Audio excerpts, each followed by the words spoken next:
All right, so what's new with the TextFX pack? Well, a few days ago, I made a post. I actually did not send an email about this yet, but I added some new controls to the TextFX pack. So that's what's new on it.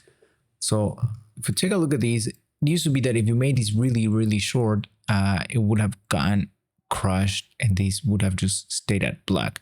And that is still the case if you make these like super short, in the sense that when it doesn't have the amount of keyframes for the beginning or the outro animations. So I think right now, let me open these so we can see these properly. It's around, it really depends, but in this case it's at 24 frames. So you can make these 25 frames long and it should last or work perfectly, but you also need to take into account the duration, which is one of the new controls that I've added. So we have this intro duration and outro duration.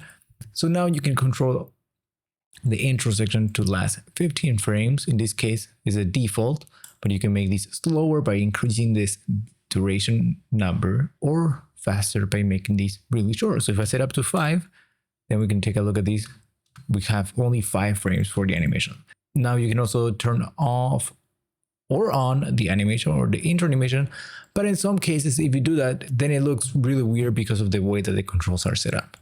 In this case is one of those where the text just stays up frozen basically, but you can also, that is because we have this time stretch right here, and it is supposed to be, let's see, I think it should be 12. That will be the default one. So that's something that needs to be corrected. So yeah, those are the main controls that I've added for the TextFX pack. You can also have the motion blur controls right here in the edit page so that you can activate these whenever you want to, or whenever you are done creating your text composition.